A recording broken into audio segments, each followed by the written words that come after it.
तो अभी हम देख रहे हैं हमारा BCHCT 131, BCHCT 131, इसका ब्लॉक नंबर 1 में हमने पहली यूनिट नंबर 1, यूनिट नंबर 2 और यूनिट नंबर 3 लगभग लगभग कंप्लीट कर दिया है। यूनिट नंबर 4 और 5 और ब्लॉक नंबर 2 का ये जो यूनिट नंबर 6 है, ये पैरेलल चलेगा। ठीक है ना। ब्लॉक नंबर 1 में 5 यूनिट थे, यूनिट 1 से लेकर 5। ब्लॉक 2 में यूनिट नंबर 6 से हम स्टार्ट कर रहे हैं आज। ठीक है। मैंने सारा लेक्चर रिकॉर्ड कर दिया था। वॉइस नहीं आया, 50 मिनट तक बिना वॉइस के ही रिकॉर्ड हो गया, तो मैं वापस से रिकॉर्ड कर रहा हूँ। ठीक है। तो आप देखते हैं। तो ये ब्लॉक 2 का यूनिट नंबर 6, मतलब बोल सकते हो ब्लॉक 2 का पहला यूनिट। ब्लॉक 2 का ये पहला यूनिट है, जो है ionic bond.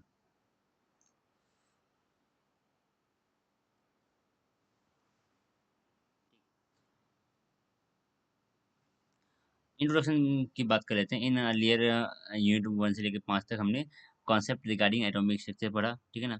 Have been discuss in detail, अच्छे से पढ़ा हमने। ठीक है। These ideas naturally let you think, lead you lead you to think as to why the atom of element combine among themselves. ठीक है ना। एटम्स आपस में क्यों कंबाइन करते हैं, सेम एटम आपस में क्यों कंबाइन करते हैं। ठीक है ना। एटम किसी दूसरे एटम से कंबाइन क्यों करते हैं। ठीक है ना। Atoms of different element, why they combine together. तो हमने बात किया और क्या निकला परिणाम कि स्टेबिलिटी के लिए, स्टेबिलिटी गेन करने के लिए, ठीक है ना, to form stable structure called molecules. ठीक है। हमने बात करा कि ये क्लास 9th में भी पता चल जाती है, इतनी सी बातें हमें। Hydrogen gas for example consist of H2 molecule, each of which is made up of 2 hydrogen atom. H2 molecule जो है 2 हाइड्रोजन एटम से मिलकर बना हुआ है। In contrast to this the helium He2 exist नहीं करता। अब मत पूछना He2 क्यों नहीं होता। ठीक है ना। पॉसिबल ही नहीं है He2। ठीक है ना। कॉन्फ़िगरेशन लिख के देख लो। The He2 molecule is not formed by the combination of two atoms। ठीक है ना। हीलियम की 2 हीलियम एटम मिलके He2 फॉर्म नहीं करते हैं। ठीक है ना। क्योंकि He2 का जो कॉन्फ़िगरेशन है वो क्या है, 2 इलेक्ट्रॉन है। अब कहाँ ही इसके पास जगह है इलेक्ट्रॉन रखने के लिए। ठीक है ना। अब बिल्कुल बच्चे की तरह मत करो कि मैं अब तुम्हें समझाऊं कि He2 क्यों नहीं एग्जिस्ट करता है। ठीक है। You may like to know the nature of attractive forces known as chemical bond। जो केमिकल बॉन्ड है क्या है, बेसिकली फोर्सेस है, attractive forces between nucleus and the electron. ठीक है। Nucleus of one atom and electron of another atom, इनके बीच में क्या होता है, अट्रैक्टिव फोर्स होता है। Which are responsible for the stability of some structure. जो स्टेबिलिटी, यही जो अट्रैक्शन है, इसी के कारण स्टेबिलिटी प्राप्त होती है। Certain analysis can also help you to correlate the physical and chemical characteristics of molecule to the type of bond present them। ठीक है ना? ये जो अट्रैक्शन है, क्या on the basis of attraction हम बता सकते हैं कि क्या किस टाइप का बॉन्डिंग है। ठीक है ना। अगर अगर दो आयंस के बीच में अट्रैक्शन है तो हम बोलते हैं आयनिक बॉन्ड है। ठीक है ना। अगर attraction between nucleus and electron वाला है तो हम बोलते हैं कोवेलेंट बॉन्ड है। ठीक है। तो बेसिकली हम 3 बॉन्ड देखने वाले हैं अभी, थोड़ा बहुत। आयनिक बॉन्ड, कोवेलेंट बॉन्ड और एक होता है हमारा कोऑर्डिनेट बॉन्ड। ठीक है ना। Many attempt were made in the past to explain the formation of stable molecules। ठीक है ना। स्टेबल मोलिक्यूल्स को फॉर्म करने के लिए अ, क्यों ये चीज़ें हो रही है, स्टेबल मोलिक्यूल फॉर्म करने के लिए। ठीक है ना। एटम्स जो है आपस में कंबाइन कर रहे हैं टू फॉर्म स्टेबल मोलिक्यूल्स। इस चीज़ को समझाने के लिए बहुत सारी थियरी दी गई, बहुत सारे एक्सप्लेनेशन दिए गए साइंटिस्ट के द्वारा। ठीक है ना। कि मोलिक्यूल्स आपस में कंबाइन कर, सॉरी, एटम्स आपस में कंबाइन करते हैं to form stable compound, stable molecules. On the basis of electrolysis experiment, Berzelius in 1812 इन्होंने बताया, conducted that some element have a positive electric charge and some have negative electric charge. ठीक है ना। इन्होंने बताया कि कुछ इन्होंने एटम देखे जिसके ऊपर प्लस चार्ज था, कुछ एटम ऐसे हैं जिसके ऊपर नेगेटिव चार्ज था, बेसिकली दोनों को आयंस बोलते हैं, cation and ion. and that uh, and that the attraction between these opposite charges hold these element together like Na plus और Cl minus। ये बच्चों वाली बातें हमें ज़्यादा इसके पीछे पढ़नी नहीं है। The dualistic theory was proposed before the discovery of electron और proton। इलेक्ट्रॉन और प्रोटॉन से की डिस्कवरी से पहले डुअलिस्टिक थियरी आ गई। ठीक है, डुअल नेचर वो बता दिया गया। बट जो कैनिजारो हैं 1860 में showed that the element like oxygen, hydrogen etcetera are diatomic. जो ऑक्सीजन है वो O2 के फॉर्म में एग्जिस्ट करता है, जो हाइड्रोजन है वो H2 के फॉर्म में एग्जिस्ट करता है। This fact could not be explain by the dualistic theory of Berzelius. Berzelius की जो डुअलिस्टिक थियरी थी वो इस चीज़ को वैसे डुअलिस्टिक थियरी जो यहाँ पे बर्जीलियस की बताई जा रही है, ये डुअलिटी वो नहीं है कि वेव का डुअल नेचर और पार्टिकल का डुअल नेचर, ये नहीं है। डुअलिस्टिक थियरी बर्जीलियस की है, जो एलिमेंट है वो ड्यूप्लेट के फॉर्म में एग्जिस्ट करते हैं, लाइक दो हाइड्रोजन और हाइड्रोजन एग्जिस्ट कर रहे हैं, है ना, हाइड्रोजन और हीलियम एग्जिस्ट कर रहे हैं, डुअलिस्टिक थियरी। ठीक है, बट कहीं जारो show that the element like oxygen, hydrogen are diatomic. This fact could not be explain by dualistic theory. इसको बजीरस नहीं समझा पाए, हटाओ ये सब चीजें। देन 1852 में फ्रैंकलिन ने प्रपोज किया that element have a definite capacity of combining. ठीक है ना, जो भी एलिमेंट है उनकी कंबाइनिंग कैपेसिटी डेफिनेट है, लाइक कार्बन, कार्बन 4 एटम से कंबाइन हो सकता है। ऑक्सीजन, ऑक्सीजन मैक्सिमम से मैक्सिमम 2 एटम के साथ कंबाइन हो सकता है। ठीक है ना, नाइट्रोजन, नाइट्रोजन मैक्सिमम से मैक्सिमम 4 एटम के साथ कंबाइन हो सकता है। ठीक है, मैक्स टू मैक्स। ठीक है, तो यही कंबाइनिंग कैपेसिटी बताई, ठीक है ना, फ्रैंकलिन ने। तो इसी को आगे चल के वैलेंसी का टर्म आया। ठीक है ना, इन्हीं से चल के आगे। ठीक है ना, कि अगर वैलेंसी इसकी किसी की 4 है तो मतलब कि वो 4 एटम से कंबाइन कर सकता है, लाइक 4 हाइड्रोजन से कंबाइन कर सकता है। ठीक है। It was before Kossel and Lewis, Kossel और लुइस ने दी क्या आयनिक और कोवेलेंट बॉन्ड के बारे में बताया, आयनिक कंपाउंड और कोवेलेंट कंपाउंड के बारे में कोजेल एंड लुइस ने बताया। In this unit and the next unit we shall study about Kossel and Lewis theory. ठीक है ना, इस यूनिट में और अगले यूनिट में हम कोजेल और लुइस की यही बातें पढ़ने वाले हैं। इस यूनिट में हम बात करेंगे आयनिक कंपाउंड, अगले लेक्चर में हम बात, अगले यूनिट में हम बात करेंगे covalent compound. In this unit, we shall learn about the property of ionic compound, the physical importance of ratio of ionic radii of combining ions in deciding the crystal geometry, and the significance of lattice energy, solubility, solvation energy of ionic compound. We shall explain some of the characteristic associated with the ionic compound. बातें करेंगे इन सब चीज़ के बारे में, polarising power, polarisability, Fajans rule. ठीक है ना, finally हम बताएंगे relationship between the bond, bond polarity and dipole movement. ठीक है ना, कोई बॉन्ड का पोलर नेचर और डायपोल मूवमेंट उनके बीच में क्या रिलेशनशिप है। ठीक है, in next unit we shall, next unit में हम कोवेलेंट बॉन्ड को डिस्कस करेंगे, अगले यूनिट में। ठीक है, chemical bonding basic concept. Atoms can combine with each other in different ways to form the large variety of molecule। ठीक है ना, एटम डिफरेंट डिफरेंट तरीके से कंबाइन करते हैं और एक वैरायटी ऑफ मॉलिक्यूल हमें, एक लार्ज वैरायटी ऑफ मॉलिक्यूल हमें देखने को मिलते हैं। Really speaking the description of the chemical bond between chemical bond between atoms in a molecule is essentially the description of electron distribution around the nuclei and the atom in a molecule। अगर बोला जा रहा है कि chemical bond क्या है, basically electrons का arrangement है, इलेक्ट्रॉन का डिस्ट्रीब्यूशन है around the nuclei of an atom in A molecule.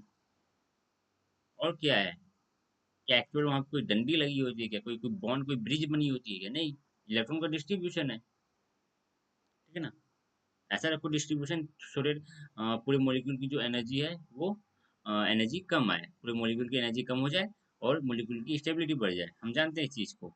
ठीक है ना, क्लास 11th में डायग्राम बनाया जाता है इसके ऊपर कि जो मॉलिक्यूल जब पास आ रहे हैं तो उसकी स्टेबिलिटी कैसे बढ़ती है, उसकी एनर्जी कैसे घटती है। There are 3 main types of bonding in molecules. 3 type की बॉन्डिंग हम देखेंगे। ठीक है ना, कौन कौन सा, आयनिक देखेंगे, कोवलेंट देखेंगे और एक देखेंगे coordinate. There are 3 main types of main type of bonding in in molecules. One of them is ionic bonding. It arises when one or more valence electron are transferred from one atom to another atom। Electron को transfer होकर किसी एक एक atom में से electron को transfer होकर किसी दूसरे एटम में दे दो, तो एक में नेगेटिव चार्ज आएगा, किसी में पॉजिटिव चार्ज आएगा, उनके बीच में जो अट्रैक्शन आएगा, इलेक्ट्रोस्टैटिक अट्रैक्शन, उसी को तो बोलते हैं आयनिक बॉन्ड। ठीक है ना, इस चीज को मैं समझाने नहीं जाऊंगा, ये बहुत बेसिक है। Resulting in the formation of positive and negative charge ion, the second type of, अब यही जो पॉजिटिव और नेगेटिव चार्ज आयन क्रिएट हुए हैं उनके बीच में इलेक्ट्रोस्टैटिक अट्रैक्शन होता है जिसको हम बोलते हैं ionic bond. The second type of arrangement that hold atom together in molecule is known as covalent bond, जिसमें क्या होता है शेयरिंग होता है, उधर इलेक्ट्रॉन का डोनेट लेन देन चल रहा था, इधर शेयर होगा। In this case the bond result in the mutual sharing of electrons between atoms of the same or different element। Same atoms के बीच में इलेक्ट्रॉन का शेयरिंग, ये तो डिफरेंट डिफरेंट एलिमेंट के एटम के बीच में इलेक्ट्रॉन का शेयरिंग होता है, सिंपल सी बात है। The formation of H2 molecule in case of covalent bond formation, H2 molecule का formation ये भी क्या है, इलेक्ट्रॉन का शेयरिंग किसकी वजह से हो रहा है, कोवेलेंट बॉन्ड है। थर्ड टाइप ऑफ बॉन्डिंग जिसको हम बोलते हैं कोऑर्डिनेट बॉन्डिंग, यहाँ पे क्या होता है जो इलेक्ट्रॉन पेयर होता है, बॉन्ड बॉन्ड पेयर, बॉन्ड में जो दो इलेक्ट्रॉन होते हैं, वो जो बॉन्ड पेयर जो इलेक्ट्रॉन है, बॉन्ड पेयर इलेक्ट्रॉन, वो किसी एक एटम के द्वारा ही दिया जाता है, ठीक है ना। The type of bonding is coordinate bonding.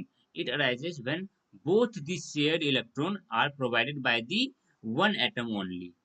ठीक है, known as donor। ठीक है, लाइक मान लो अगर नाइट्रोजन अपना लोन पेयर डोनेट कर रहा है कोऑर्डिनेट बॉन्ड के थ्रू ऑक्सीजन को, ऑक्सीजन के बाद जो 6 इलेक्ट्रॉन है वो तो वो रखा हुआ ही है, वो तो वो अपना पास रखा हुआ है छिपा के, ये नहीं मैं पार्टिसिपेट नहीं करूंगा, बाकी तुम अपना 2 इलेक्ट्रॉन हो जाए, ऐसे ये काम चल रही है।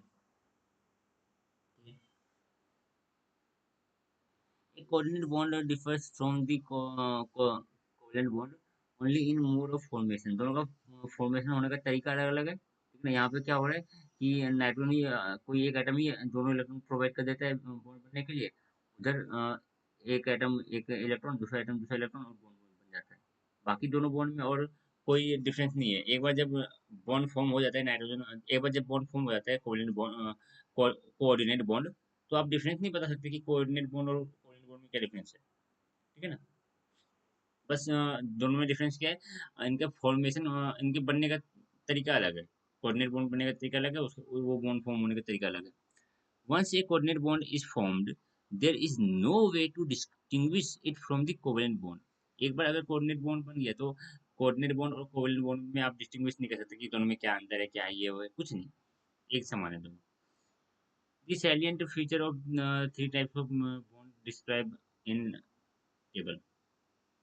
आयनिक बॉन्ड इलेक्ट्रॉन के ट्रांसफर की वजह से होता है, वन इलेक्ट्रॉन से दूसरे वन एटम से दूसरे एटम में इलेक्ट्रॉन का ट्रांसफर होता है, जिसकी वजह से अनायन और कैटायन फॉर्म होते हैं, उनके बीच में इलेक्ट्रोस्टैटिक अट्रैक्शन। बातें सिंपल है। Covalent bond equal contribution of sharing electron between two atom, दो एटम होते हैं आपस में इक्वली इलेक्ट्रॉन, दोनों अपने अपने इलेक्ट्रॉन शेयर करते हैं, इक्वल शेयर करते हैं, ठीक है। तो उनके वजह से जो आता है कोवैलेंट बॉन्ड बनता है। Coordinate bond contribution of electron by only one atom, एक ही एटम है, एक एक एटम अब दो इलेक्ट्रॉन को शेयर कर देता है, बाकी दूसरा एटम वो बस जक मार के इलेक्ट्रॉन को एक्सेप्ट करता है, ठीक है। तो इसको बोलते हैं हम कोऑर्डिनेट बॉन्ड।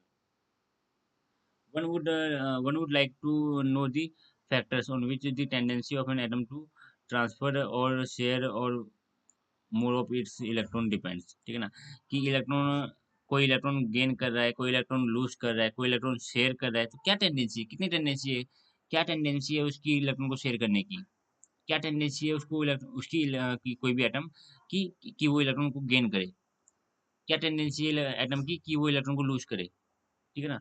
ये सारी जो टेंडेंसी है इलेक्ट्रॉन एटम्स की, इलेक्ट्रॉन को गेन करना, इलेक्ट्रॉन को लूज करना, इलेक्ट्रॉन को शेयर करना, कोऑर्डिनेट बॉन्ड में इलेक्ट्रॉन को पार्टिसिपेट करवा देना, उनकी जो टेंडेंसी है वो बहुत सारे फैक्टर पर डिपेंड करती है। There are various factors such as effective nuclear charge, ionisation energy, electron affinity and electronegativity which determines the above tendency. ठीक है, जैसे अगर मान लो किसी का आयनाइजेशन एनर्जी बहुत ज़्यादा है, किसी का किसी एटम है, कोई एटम है जिसका आयनाइजेशन एनर्जी बहुत ज़्यादा है, मीन्स उसमें से इलेक्ट्रॉन को निकालना बहुत मुश्किल, उसमें से इलेक्ट्रॉन को निकालना बहुत मुश्किल। अगर बहुत मुश्किल है तो जो कटायन है वो इजीली फॉर्म होगा ही नहीं, कटायन इजीली फॉर्म नहीं होगा तो कहाँ से आप आयनिक बॉन्ड बना लोगे, समझ रहे हो। किसी का इलेक्ट्रॉन नेगेटिविटी, इलेक्ट्रॉन एफिनिटी बहुत ज़्यादा है, बहुत ज़्यादा हाई है, ठीक है ना, किसी की इलेक्ट्रॉन एफिनिटी, एक सेकंड तो, सॉरी, इलेक्ट्रॉन एफिनिटी बहुत कम है, मीन्स इलेक्ट्रॉन लेने पे जो एनर्जी वो लूज कर रहा है वो बहुत कम है, ठीक है ना। किसी की इलेक्ट्रॉन इलेक्ट्रॉन एफिनिटी बहुत कम है, मीन्स वो इलेक्ट्रॉन को एक्सेप्ट करना चाह ही नहीं रहा है। अगर वो इलेक्ट्रॉन को एक्सेप्ट नहीं करना चाह रहा है तो अनायन बनेगा ही नहीं। अगर अनायन नहीं बनेगा, अनायन नहीं बनेगा तो कहाँ से आप बॉन्ड, आयनिक बॉन्ड बनाओगे, ठीक है ना। तो बहुत सारे फैक्टर होते हैं, इन सारे फैक्टर पे डिपेंड करती है, उनकी उनकी टेंडेंसी का पता चलता है कि हाँ भाई किसकी टेंडेंसी है इलेक्ट्रॉन को लूज करने की, किसी टेंडेंसी है इलेक्ट्रॉन को गेन करने की, किसी टेंडेंसी है इलेक्ट्रॉन को शेयर करने की, कितनी टेंडेंसी है। ठीक है, will explain the salient feature of this, ये सारे फैक्टर की हम बात करने वाले हैं। जितने भी बात करें, effective nuclear charge, ion energy की बात करेंगे, इलेक्ट्रॉन एफिनिटी की बात करेंगे, इलेक्ट्रोनेगेटिविटी की बात करेंगे। ठीक है ना। तो सबसे पहले स्टार्ट करते हैं हम इलेक्ट्रो इफेक्टिव न्यूक्लियर चार्ज। ठीक है, तो न्यूक्लियस का हम यहाँ पे दिखा रखे हैं, ये फर्स्ट ऑर्बिटल है। ठीक है, ये सेकंड ऑर्बिटल है। अरे,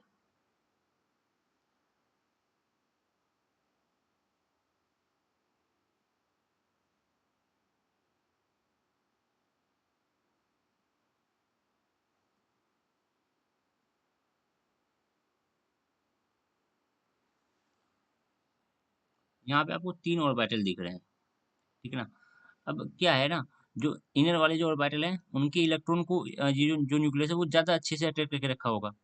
बाहर वाले जो ऑर्बिटल हैं उनके इलेक्ट्रॉन को जो न्यूक्लियस है वो कम अट्रैक्शन से पकड़ के रखा होगा, कम अट्रैक्शन से ये इसको बाउंड करके रखा होगा। समझ रहे हो ना।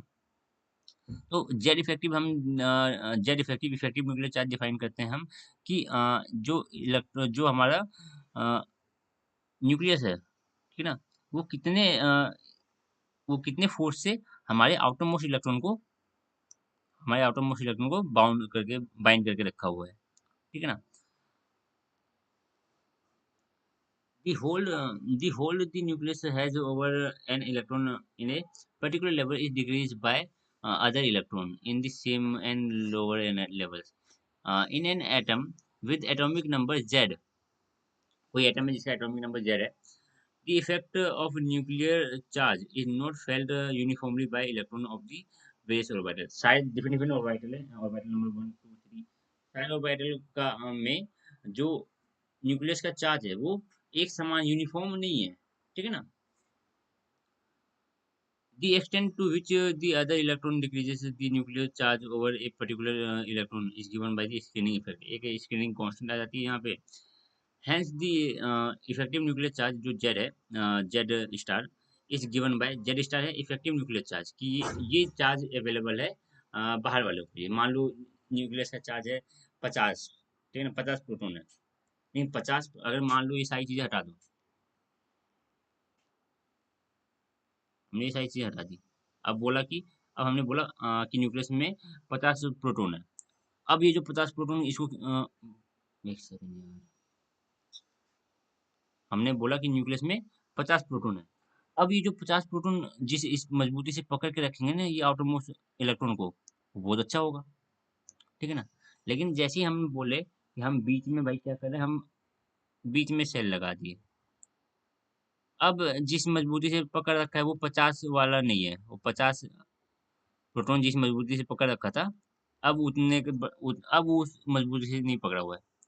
तो अब जितनी मजबूती से पकड़ा हुआ है तो बताना चाह रहे हैं कि भाई बताओ अब कितने प्रोटॉन बराबर तुम पकड़ रखे हो, मतलब कि अभी जिस मजबूती से पकड़ रखा है, तो अगर मैं ये हटा दूं, ये सारे सेल्स हटा दूं, तो अब बताओ मैं कितने प्रोटॉन यहाँ पे रखूं कि उसी मजबूती से तुम मुझे पकड़ के रखोगे, जितनी मजबूती से वो सारे सेल्स के रहने में पकड़ा था। तो प्रोटॉन की संख्या हम घटा देंगे। यहीं पे करना है, जेड हमारे क्या एक्चुअल जो प्रोटॉन है, ठीक है ना, और हमने उसमें से स्क्रीनिंग कांस्टेंट को माइनस कर दिया। सिंपल सी बातें रहती है। अगर ये चीज़ समझ में नहीं आ रही है तो आप मुझे टेलीग्राम पे मैसेज कर सकते हो, मैं वहाँ पे समझा दूंगा। ठीक है। It is possible to calculate Z star from the value of Z. अगर आपको जेड पता है और एस पता है तो जेड स्टार आप इजिली निकाल सकते हो। It is observe that there is steady increase in Z star across the element in a period. आप पीरियड में आगे की ओर बढ़ोगे, ठीक है ना, पीरियड में आगे की ओर बढ़ोगे तो जेड इफेक्टिव न्यूक्लियर चार्ज बढ़ता है। ग्रुप में नीचे की ओर जाओगे तो इफेक्टिव न्यूक्लियर चार्ज घटता है। ये बात याद रख लेना। ठीक है ना। इन जनरल जब आप पीरियड में आगे जाते हो, लेफ्ट से राइट जाते हो, तो इफेक्टिव न्यूक्लियर चार्ज बढ़ता है, मतलब कि जेड इफेक्टिव बढ़ता है। नीचे की ओर जाओगे ग्रुप में तो जेड इफेक्टिव घटेगा। ठीक है ना। आगे की ओर जाने पे जेड इफेक्टिव बढ़ता है। क्यों? नंबर ऑफ प्रोटॉन के बढ़ने से। ठीक है, नंबर ऑफ प्रोटॉन बढ़ रहा है और कोई एक्स्ट्रा सेल आ नहीं रही है। नीचे जाने पे नंबर ऑफ सेल बढ़ रहे हैं, ठीक है ना, नंबर ऑफ सेल बढ़ रहे हैं और वो ज़्यादा अफेक्ट करता है ना। मानता हूँ प्रोटॉन भी बढ़ रहे होते हैं, लेकिन नंबर ऑफ सेल बढ़ रहे होते हैं तो उसका इफेक्ट ज़्यादा होता है। तो नीचे जाने पे जो जेड इफेक्ट है वो घटता है। ठीक है, ये 11th 12th की बात है, ये बिल्कुल छोटी मोटी सी है। The value of Z effective nuclear charge felt by electron in the valence shell of some electron given below. देख लो, आप लेफ्ट से राइट जाओ, लिथियम का देखो, जेड इफेक्टिव कितना है लिथियम का, 1.3, 1.95, 2। तो आगे लेफ्ट से राइट जाने पे देख रहे हो आप बढ़ रहा है, नीचे जाने पे घटता है, लेकिन यहाँ पे दिखा रखा है बढ़ा हुआ, लेकिन ये आप इसको मत मानो, ठीक है ना, ये सब हटा दो। आप बस इतना याद रखो कि नीचे जाने पे, ग्रुप में नीचे जाने पे जेड इफेक्टिव घटता है, नीचे जाने पे जेड इफेक्टिव घटता है, और राइट में जाने पे जेड इफेक्टिव बढ़ता है।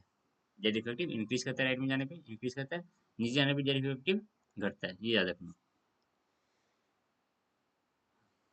The high value of effective nuclear charge felt by an electron signified that the nucleus exhibit more attraction towards such an electron, and hence more energy is needed to remove that electron from that atom।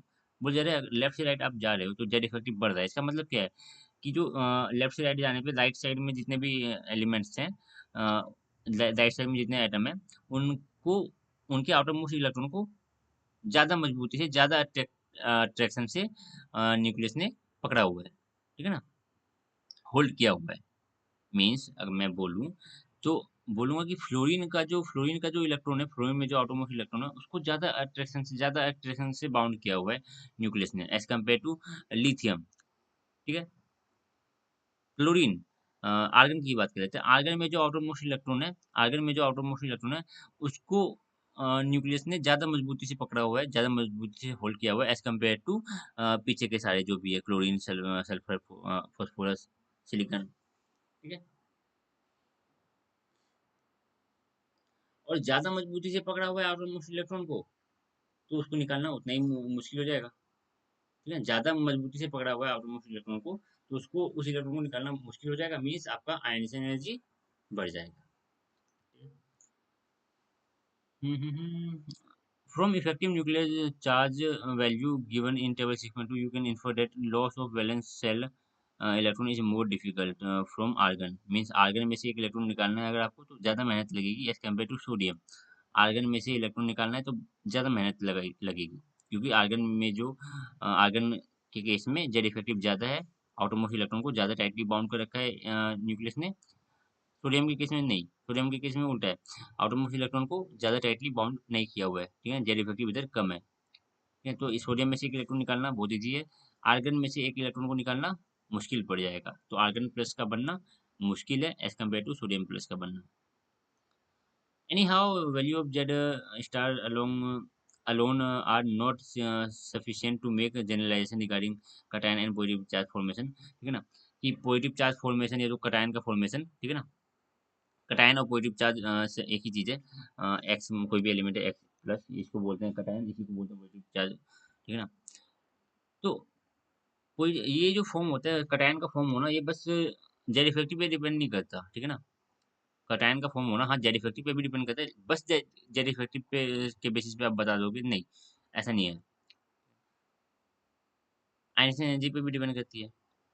Ionisation energy अगर बहुत ज़्यादा है तो cation formation मुश्किल है, ठीक है ना, तो कटायन का फॉर्मेशन डिपेंड करता है आयनेशन एनर्जी पे, ठीक है ना, ये डिपेंड करता है जेड इफेक्टिव पे, ठीक है ना, बराबर।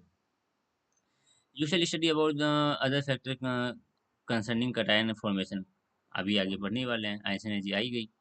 ठीक है, justify the fact lithium plus का फॉर्मेशन ज़्यादा इजी है as compare to neon, obvious सी बात है, नियन राइट साइड में देखने को मिल रहा है, नियन के केस में जेड इफेक्टिव ज़्यादा है, तो जो आउटर मोस्ट इलेक्ट्रॉन है उसको ज़्यादा टाइटली बाउंड किया हुआ है हमारे न्यूक्लियस ने, लेकिन जो लिथियम है वहाँ पे जेड इफेक्टिव कम है, आउटर मोस्ट इलेक्ट्रॉन को लूजली बाउंड किया हुआ है हमारे न्यूक्लियस ने, तो इस केस में जो इलेक्ट्रॉन है उसको इजिली निकाला जा सकता है एज कम्पेयर टू नियन। ठीक है, और ऐसे भी समझा समझा सकते हो कि लिथियम में से जैसे ही एक इलेक्ट्रॉन को आप निकालोगे तो ये लिथियम का कॉन्फ़िगरेशन हीलियम जैसा हो जाएगा। ठीक है, लिथियम का कॉन्फ़िगरेशन कैसा हो जाएगा, नोबल गैस कॉन्फ़िगरेशन अचीव कर लेगा। लिथियम में से एक इलेक्ट्रॉन निकालोगे तो lithium noble gas configuration achieve कर लेगा, तो लिथियम में से एक इलेक्ट्रॉन निकालना ईजी है। वहीं पे नियन में से एक इलेक्ट्रॉन निकालोगे तो नियन एक नोबल गैस कॉन्फ़िगरेशन है, स्टेबल कॉन्फ़िगरेशन है, फुली फिल्ड कॉन्फ़िगरेशन है, जो वो लूज़ कर देगा एक इलेक्ट्रॉन निकालते ही। तो ये मुश्किल होता है, ठीक है ना? कोई भी ऐसा आप इलेक्ट्रॉन निकाल रहे हो और फुली फिल्ड कॉन्फ़िगरेशन बिगड़ रहा है, तो वो काम वो इलेक्ट्रॉन वो प्रोसेस को करना मुश्किल है, ठीक है ना? यहाँ पे ज़्यादा एनर्जी देनी पड़ेगी अगर इसमें से एक इलेक्ट्रॉन निकालना है तो, क्योंकि ये फुली फिल्ड कॉन्फ़िगरेशन लूज़ करना चाह रहे हैं, जो कि मुश्किल है, ठीक है ना? इनफेवरेबल है स्टेबिलिटी वाइज़ देखो तो।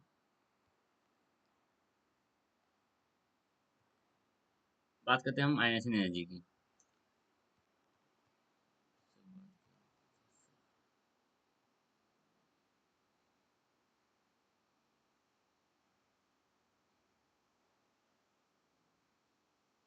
एक सेकंड रुकना जरा, मुझे ये स्टॉप करना है। छोड़ो यार, क्या ये स्टॉप। आइंस्टाइन एनर्जी की बात करते हैं। Einstein energy is defined as the minimum energy required to remove at least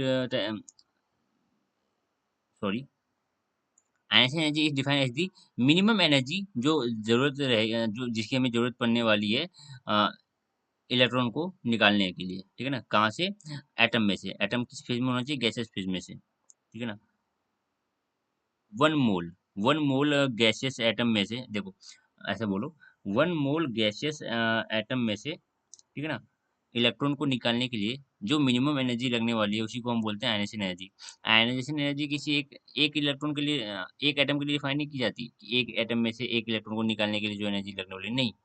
एक मोल एटम, एक मोल atom in gases phase, 1 mole atom, the energy required to remove electron from 1 mole of atom in gaseous phase, इसी को बोलते हैं हम ionization energy, ठीक है ना?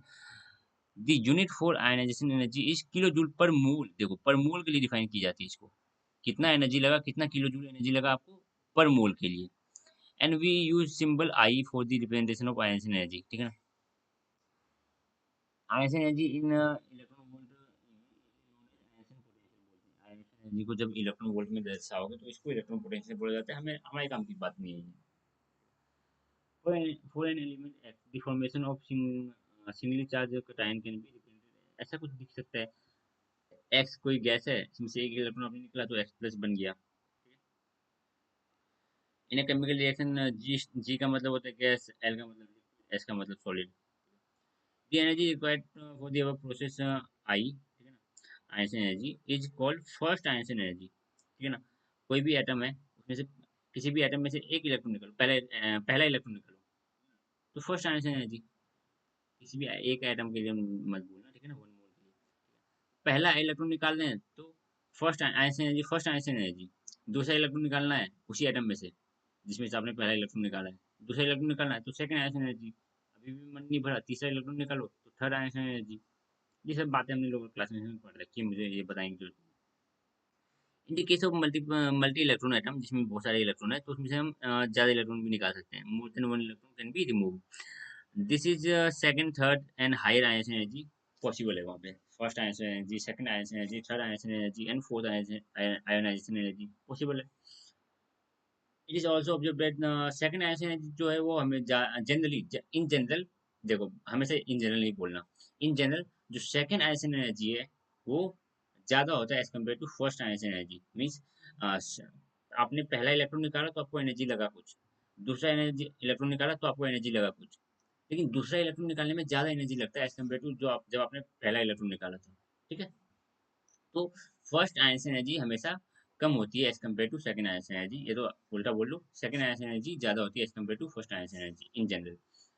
Since during the second ions energy में आप क्या कर रहे हो, क्यों ज्यादा लग रही है? क्योंकि सेकंड आयंस एनर्जी के दौरान आप जो इलेक्ट्रॉन निकाल रहे हो वो एक कटायन में से निकाल रहे हो। पहली बार आपने किस में से निकाला, आपने एक्स, कोई भी एटम है एक्स है, उसमें से एक इलेक्ट्रॉन निकाला तो एक्स माइनस प्लस में सॉरी एक्स प्लस प्लस में इलेक्ट्रॉन बन गया, ऐसा कुछ। पहला आपने ऐसे पूछा। अब आप क्या चाह रहे हो कि एक्स प्लस जो आपके पास ये बना है उसमें से आप और एक इलेक्ट्रॉन निकाल लो और ये बन जाए X2 प्लस, और इलेक्ट्रॉन आप निकाल लो। तो सेकंड आयंस एनर्जी के केस में देखो आप क्या कर रहे हो, आप एक कटायन में से इलेक्ट्रॉन को निकाल रहे हो, एक पॉजिटिव चार्ज स्पीसीज में से इलेक्ट्रॉन को निकाल रहे हो। ये जो पॉजिटिव चार्ज स्पीसीज है वो उस इलेक्ट्रॉन को अट्रैक्ट करेगा, इजिली जाने नहीं देगा, ठीक है ना? इलेक्ट्रोस्टैटिक अट्रैक्शन होगा इस पॉजिटिव चार्ज स्पीसीज और उस इलेक्ट्रॉन के बीच में। Since during the second ion energy, the electron is to be removed from a positively charged ion against force of attraction, क्योंकि जो पॉजिटिव चार्ज आयन है वो इलेक्ट्रोस्टैटिक फोर्स ऑफ अट्रैक्शन से उस इलेक्ट्रॉन को पकड़ के रखेगा, ठीक है ना, उसको अटैक करके रखेगा।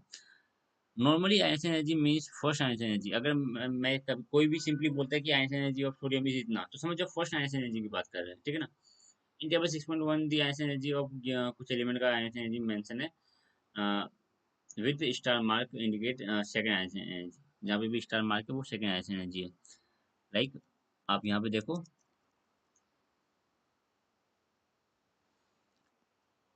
बेरिलियम को देखो, बेरिलियम की फर्स्ट आयन एनर्जी 900 है, 900 किलो जूल पर मोल। बेरिलियम का सेकंड आयन एनर्जी 1757, इतना किलो जूल पर मोल, तो सेकंड आयन एनर्जी ज़्यादा है। मैग्नीशियम का देख लो, सेकंड आयन एनर्जी ज़्यादा है as compare to first ion energy. बाकी सबका मेंशन किया हुआ है, ठीक है। आप पीरियड में लेफ्ट से राइट जाते हो तो आयन एनर्जी बढ़ती है, नीचे की ओर जाने पर आयन एनर्जी घटती है, याद रखना, ठीक है ना। नीचे की ओर आयन एनर्जी घटती है, लेफ्ट से राइट जाओगे बढ़ेगी। सेम चीज होता है हमारे पास किसके लिए, जेड इफेक्टिव के लिए। जेड इफेक्टिव भी राइट साइड जाने पे बढ़ती है, लेफ्ट से राइट जाने पे बढ़ती है, और नीचे जाने पे घटती है, ठीक है। In table 6.2 we have studied the effective nuclear charge increases along the element in a period, हाँ बढ़ती है। We would expect ion energy also to increase accordingly, ठीक है। ion energy भी राइट पे जाने पे बढ़ती है, ठीक है ना, और जेड इफेक्टिव भी राइट साइड पे जाओगे पीरियड में तो बढ़ेगी। बट ए इसका scrutiny of first ion energy of second period element shows that the value increases from lithium to beryllium, decreases from boron and अब ये देखो सिंपल सी बात बोली जा रही है। फर्स्ट आयन एनर्जी की हम बात करें तो hydrogen helium, lithium beryllium boron carbon nitrogen oxygen fluorine neon एक ही सीरीज में आते हैं, एक ही पेड़ में आते हैं। तो क्या लगता है आपको, लिथियम से ज्यादा होना चाहिए था बेरिलियम, लिथियम से ज्यादा बेरिलियम, ठीक है भी। तो बेरिलियम से ज्यादा होना चाहिए था बोरोन का, लेकिन बोरोन का कम है। बोरोन से ज्यादा होना चाहिए कार्बन, ठीक है। कार्बन से ज्यादा होना चाहिए नाइट्रोजन, ठीक है। लेकिन नाइट्रोजन से ज्यादा होना चाहिए था ऑक्सीजन का, लेकिन ऑक्सीजन का कम है। ऑक्सीजन से ज्यादा होना चाहिए फ्लोरीन, ठीक है। फ्लोरीन से ज्यादा होना चाहिए नियन, ठीक है। लेकिन ये दो केस में ऐसा क्यों हुआ, बेरिलियम से ज्यादा होना चाहिए था बोरोन का, नाइट्रोजन से ज्यादा होना चाहिए था ऑक्सीजन का, यहाँ पे ऐसा क्या हुआ, ठीक है ना। तो यहाँ पे फैक्टर आता है जो बेरिलियम है, बेरिलियम बेरिलियम के केस में आप जो इलेक्ट्रॉन निकाल रहे हो वो आप निकाल रहे हो 2s में से। बेरिलियम के केस में आप इलेक्ट्रॉन को निकाल रहे हो 2s2 में से, ठीक है, 2s में से, 2s और बैटल में से। बोरोन के केस में आप इलेक्ट्रॉन को निकाल रहे हो 2p में से। अरे एस क्यों लिख दिया, बोरोन के केस में आप इलेक्ट्रॉन को निकाल रहे हो 2p में से। तो आप एक सिंपल सी बात याद रखना, n s में से इलेक्ट्रॉन को निकालना, s में से इलेक्ट्रॉन को निकालना ज़्यादा मुश्किल होता है, ज़्यादा मुश्किल होता है, तो ज़्यादा एनर्जी लगेगी, इसमें से इलेक्ट्रॉन निकालना तो ज़्यादा एनर्जी लगेगी। n p में से इलेक्ट्रॉन को निकालना ईजी होता है, ठीक है ना। n p में से इलेक्ट्रॉन को निकालना ईजी होता है। यहाँ देखो 2s 2p, ns np, ठीक है ना।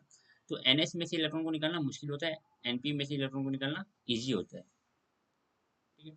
ये भी देखो the electron in np orbital, np orbital में जो इलेक्ट्रॉन है वो हाई एनर्जी लेवल पे है, हम जानते हैं 2s और 2p, तो 2p का एनर्जी लेवल ज़्यादा है, 2p का एनर्जी ज़्यादा है, 2s का एनर्जी कम है, ठीक है। तो एनपी ऑर्बिटल का एनर्जी लेवल ज़्यादा है, तो एनपी में जो इलेक्ट्रॉन है उसकी भी एनर्जी ज़्यादा है, ठीक है ना। तो उस इलेक्ट्रॉन को निकालना ईजी पड़ जाता है। The electron in np orbital are in higher energy level than those of ns level, ठीक है। Hence, it is easier to remove NP electron, NP electron को निकालना इजी होता है as compare to NH electron. Simple सी बात है, ज्यादा कुछ रॉकेट साइंस नहीं है। Thus boron need lower ionic energy, boron में से अगर निकालना है तो लोअर आयनिक एनर्जी लगेगा एज कम्पेयर टू बेरिलियम, ठीक है ना। बोरोन में से आप 2p में से निकाल रहे हो, बेरिलियम में से 2s में से निकाल रहे हो, तो 2p में से निकालना इजी होता है। यहाँ पे क्या है, यहाँ पे जो नाइट्रोजन है वो हाफ फिल कॉन्फ़िगरेशन है, देखो पी ऑर्बिटल इसका हाफ फिल है। ऑक्सीजन का जो पी ऑर्बिटल है वो पार्शियली फिल्ड है, लेकिन जैसे ही आप एक इलेक्ट्रॉन निकालोगे तो ऑक्सीजन में क्या हो जाएगा, हाफ फील्ड, जो कि फेवरेबल रहेगा, ठीक है ना। ऑक्सीजन में से जैसे ही आप एक इलेक्ट्रॉन निकालोगे तो ये 2p3 बन जाएगा, जो कि फेवरेबल रहेगा, हाफ फील्ड बन रहा है, अच्छी बात है, ठीक है ना। लेकिन नाइट्रोजन में से जैसे आप एक निकाल रहे हो तो ये हाफ फील्ड से पार्शियली फील हो जाएगा, जो कि अच्छी बात नहीं है। हाफ फील्ड, पार्शियली फील, ये सब कॉन्सेप्ट आपको 11 12 में पता होती है। The half filled and fully filled orbital are more stable, हमें पता है, then partially filled orbital. Partially filled orbital से ज्यादा स्टेबल होता है हाफ फील्ड और फुली फील्ड, सबसे ज्यादा स्टेबल होता है fully filled. Thus nitrogen with exactly half filled orbital, nitrogen का जो हाफ फील्ड ऑर्बिटल है उनमें से इलेक्ट्रॉन को निकालना ज्यादा मुश्किल पड़ने वाला है, ठीक है। Then carbon and oxygen, oxygen में से निकालना इजी पड़ने वाला है, क्योंकि ऑक्सीजन में से जब आप निकाल रहे हो तो एक पार्शियली फिल्ड ऑर्बिटल में से निकाल रहे हो, ऊपर से ऑक्सीजन में से एक इलेक्ट्रॉन निकालते ही वो हाफ फिल हो जाएगा, तो स्टेबल हो जाएगा, ठीक है। ऑक्सीजन में से इलेक्ट्रॉन को निकालना इजी है एज कम्पेयर टू नाइट्रोजन। तो इन दोनों का बता दिया, इन दोनों का भी बता दिया, बढ़ो आगे। Hence, ionization energy of nitrogen is larger than that of carbon and oxygen. For the same reason neon and neon जो है वो फुली फिल्ड है, नियन में से इलेक्ट्रॉन को निकालना ज्यादा मुश्किल रहेगा, ज्यादा आयंस एनर्जी आएगा, ठीक है ना। Neon with fully filled orbital has larger ionisation energy as compare to fluorine, ठीक है, एंड पार्शियली फिल्ड ऑर्बिटल। बाकी नियन एक फुली फिल्ड ऑर्बिटल है, उनमें से इलेक्ट्रॉन को निकालना ज्यादा मुश्किल रहने वाला है, आयंस एनर्जी ज्यादा आएगा। Within a group the ions energy decreases as atomic number increases, ठीक है ना। एक ग्रुप में अगर नीचे की ओर जाते हो तो आयंस एनर्जी घटती है, ग्रुप में पीरियड में अगर आप राइट की ओर जाती हो तो आयंस एनर्जी बढ़ती है, बात याद रखना। It is so since increasing the energy level and increasing the average distance from the nucleus causes reduction in attraction between nucleus and the electron। Simply बात है, ग्रुप के लिए जब हम बात कर रहे हैं तो नीचे जाने पे जेड इफेक्टिव कम हो जाता है, नीचे जाने पे जेड इफेक्टिव कम हो जाता है और न्यूक्लियस और आउटरमोस्ट इलेक्ट्रॉन के बीच की दूरी बढ़ जाती है, ठीक है ना, जिसके कारण जो आउटरमोस्ट इलेक्ट्रॉन है वो लूजली बाउंड रहते हैं, न्यूक्लियस से लूजली बाउंड रहते हैं, तो उनको निकालना इजी पड़ जाता है, तो कम एनर्जी में ही वो निकल जाते हैं। लेकिन एज कम्पेयर टू जब आप पीरियड में देखोगे, पीरियड में जब आप लेफ्ट से राइट जा रहे हो ना, तो वहां पे क्या हो रहा है कि जेड इफेक्टिव बढ़ रहा है, जेड इफेक्टिव बढ़ रहा है तो outer most electron tightly bound हो जा रहे हैं हमारे न्यूक्लियस से, तो उसमें से इलेक्ट्रॉन को निकालना मुश्किल है, तो आयंस एनर्जी ज्यादा आती है।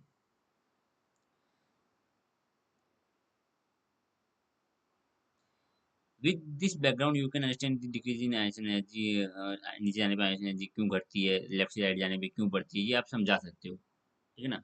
लाइक हाइड्रोजन, सीजियम का आयंस एनर्जी कम है एज कम्पेयर टू हाइड्रोजन, देख लो यहाँ पे अगर दिया हुआ है तो हाइड्रोजन का आयंस एनर्जी देखो 1312, सीजियम का देखो 374, कितना कम है, ठीक है। क्यों, सीजियम में से सीजियम के केस में जो जेड इफेक्टिव है बहुत कम हो चुका है, इलेक्ट्रॉन और आउटरमोस्ट इलेक्ट्रॉन और जो न्यूक्लियस है उसके बीच में दूरी बहुत ज्यादा है, जो इलेक्ट्रॉन आउटरमोस्ट इलेक्ट्रॉन है वो लूजली बाउंड है, और क्या चाहिए आपको।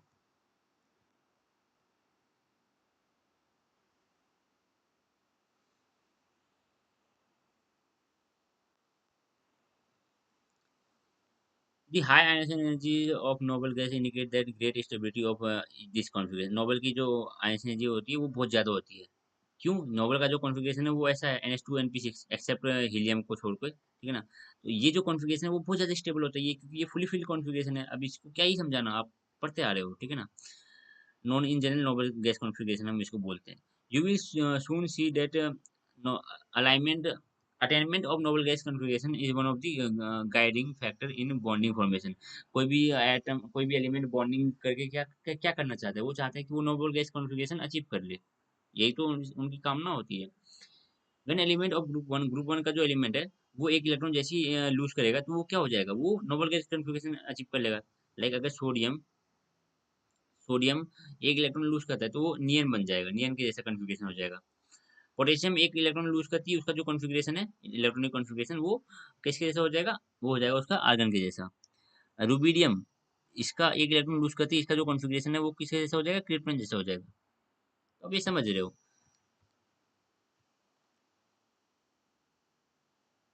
When element of group one के जो एलिमेंट है वो जैसे ही एक इलेक्ट्रॉन को लूज करते हैं, जो उनका कॉन्फ़िगरेशन होता है वो नोबल गैस जैसा हो जाता है, उनसे उनसे पहले जो नोबल गैस है, लाइक सोडियम से पहले नोबल गैस कौन है, सोडियम से पहले नोबल गैस कौन है, नियन। तो सोडियम का कॉन्फ़िगरेशन नोबल गैस नियन जैसा हो जाएगा। Hence ionization energy is low for alkali. Alkali में से इलेक्ट्रॉन को निकालना इजी होता है, ग्रुप वन में से इलेक्ट्रॉन को निकालना इजी होता है। क्यों? जैसे ही एक इलेक्ट्रॉन को निकालोगे वो नोबल गैस कॉन्फ़िगरेशन अचीव कर लेगा। ठीक है। सेकेंड आयनिक एनर्जी उनकी ज्यादा रहने वाली है। क्यों? पहला आयनिक एनर्जी से वो नोबल गैस कॉन्फ़िगरेशन अचीव कर लिया, दूसरा इलेक्ट्रॉन निकालोगे तो आप नोबल गैस कॉन्फ़िगरेशन को बिगाड़ना चाह रहे हो, जो कि फेवरेबल नहीं रहने वाली किसी भी एंगल से। Hence, ionization energy is low for alkali metals, first ionization energy, and they form cation easily. Easily वो cation form कर लेते हैं। ionization energy can be measure experimentally, हम इसको मेजर कर सकते हैं। यूनिट वन में हमने देखा था कि ionization energy को हम जो हाइड्रोजन स्पेक्ट्रम है उसके थ्रू भी मेजर कर सकते हैं। ये काम की नहीं है चीजें हमारी, ठीक है ना, हरा। पर इतना याद रखना, ionization energy को हम एक्सपेरिमेंटली मेजर कर सकते हैं।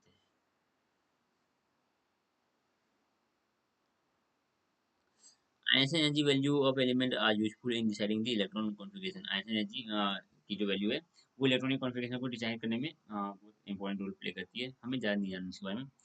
लो आयनिक एनर्जी इंडिकेट करता है कि कटायन फॉर्मेशन इजी है। अगर किसी का आयनिक एनर्जी लो है तो मतलब कि इजीली वो कटायन फॉर्म कर लेगा, इजीली वो इलेक्ट्रॉन लूज कर देगा। We consider the predominant influence of the one or more of the following factors while trying to explaining the various ions energy. Ions energy को समझाने के लिए हमने एक से ज़्यादा फैक्टर यूज़ की। पहले यूज़ किया हमने कि जो न्यूक्लियस इफेक्टिव न्यूक्लियर चार्ज की इफेक्टिव न्यूक्लियर चार्ज ज़्यादा है तो आयंस एनर्जी ज़्यादा होगा, इफेक्टिव न्यूक्लियर चार्ज कम है तो आयंस एनर्जी कम होगा। इस चीज़ को हमने यूज़ किया। देन हमने बोला कि एनपी जो है, एनपी में से इलेक्ट्रॉन को निकालना ईजी है एज कम्पेयर टू एनएस, क्योंकि एनपी का जो एनपी जो ऑर्बिटल है, यहाँ पे जो इलेक्ट्रॉन है वो हाई एनर्जी पे है, तो हायर एनर्जी वाले इलेक्ट्रॉन को निकालना ईजी होता है as compare to low energy वाले इलेक्ट्रॉन को। देन हमने अगला बात किया कि हाफ फिल कॉन्फ़िगरेशन में से इलेक्ट्रॉन को निकालना मुश्किल होता है, फुली फिल कॉन्फ़िगरेशन में से इलेक्ट्रॉन को निकालना मुश्किल होता है। और कोई ऐसा कॉन्फ़िगरेशन जिनमें से इलेक्ट्रॉन को निकालते ही वो कॉन्फ़िगरेशन हाफ फिल या तो फुल फिल बन जाए, तो उनमें से इलेक्ट्रॉन को निकालना फेवरेबल रहता है। ठीक है, ये सारी चीज़ें हमने बात करी जब हम आयनिक एनर्जी को डिफाइन करना चाह रहे हैं, तो ठीक है ना। चलो अभी हम इतना ही रखेंगे। बोलते बोलते मेरा गला सूख गया। अब हम अगले लेक्चर में बात करेंगे इलेक्ट्रॉन एफिनिटी की। ठीक है, इलेक्ट्रॉन एफिनिटी बच गया हमारे पास, एक इलेक्ट्रोनेगेटिविटी बच गया। ठीक है, इन दोनों को अगले लेक्चर में ले लेंगे। ठीक है, और आयनिक बॉन्ड को भी ले लेंगे, उसकी प्रॉपर्टी बाद में देखेंगे। अगले लेक्चर में हम इलेक्ट्रॉन एफिनिटी, इलेक्ट्रोनेगेटिविटी और आयनिक बॉन्ड देखने वाले हैं। चलो, बाय।